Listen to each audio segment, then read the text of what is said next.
សូមស្វាគមន៍មកកាន់ Channel បរិយាយតឹងពីនៅត្រង់វីដេអូនេះផងដែរយើងនឹងនិយាយអំពីមន្ត្រីអយុត្តិធម៌ដឹងខុសនៅពេលអាលចាញ់កោត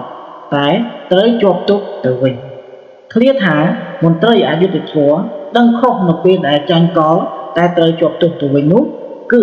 ជាការសោកនាដកម្មដ៏ជូរចត់មួយដែលកើតមានឡើងក្នុងសង្គមវាបង្ហាញថាទោះបីមន្ត្រីម្នាក់នោះមានចេតនាល្អតាំងពីដំបូងហើយត្រូវបានអ្នកមានអំណាចចាក់ទាញចូលទៅក្នុងអន្ទាក់ក៏ដោយនៅទីបំផុតគេត្រូវតែទទួលខុសត្រូវចំពោះទង្វើខុសច្បាប់របស់ខ្លួនការដែលមន្ត្រីរូបនោះដឹងខុសមានន័យថាការយល់ដឹងពីល្បិចកិច្ចកលរបស់អ្នកមានអំណាចពួកគេដឹងថាខ្លួនត្រូវបានគេប្រើប្រាស់ជាឧបករណ៍ដើម្បីបម្រើផលប្រយោជន៍អាក្រក់របស់ក្រុម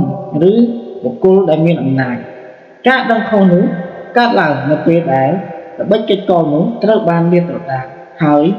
ការពិតត្រូវបានបង្ហាញឲ្យឃើញ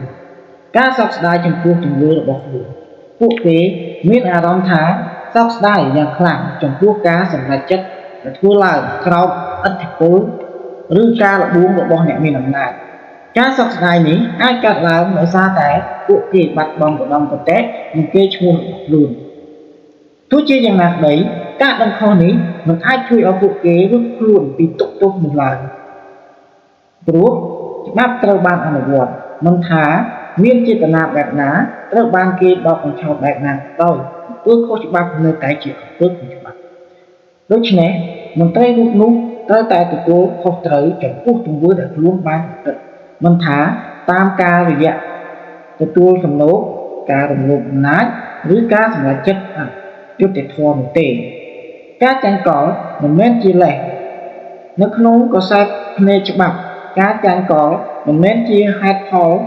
ដើម្បីរួចផុតពីទុក្ខទោសឡើយមន្ត្រីនោះត្រូវបានចាត់ទុកថាជាអ្នកសំគំនិតឬជាអ្នកប្រព្រឹត្តដោយផ្ទាល់សរុបសេចក្តីមកឃ្លានេះបង្ហាញពីភាពអយុត្តិធម៌មួយដែលកើតឡើងចំពោះមន្ត្រីដែលមានឆន្ទៈល្អប៉ុន្តែខ្វះការយល់ដឹងហើយត្រូវបានអ្នកមានអំណាចទាក់ទាញចូលក្នុងផ្លូវខុសទោះបីពួកគេមានអារម្មណ៍ដឹងខុសនិងសោកស្ដាយយ៉ាងណាក៏ដោយពួកគេត្រូវតែប្រឈមនឹងផលវិបាកផ្លូវច្បាប់ដែលធ្វើឲ្យពួកគេជាប់ទោសក្នុងនាមជាអ្នកប្រព្រឹត្តដោយផ្ទាល់វីដេអូនេះមានត្រឹមតែប៉ុណ្ណេះសូមកុំភ្លេចចុច Subscribe និងដាក់សញ្ញាកណ្ដឹងម្នាក់មួយដើម្បីទទួលបាននូវវីដេអូបរិយាយរឿងទាំងពីរបន្តទៀតសូមអរគុណនិងសូមគោរពលា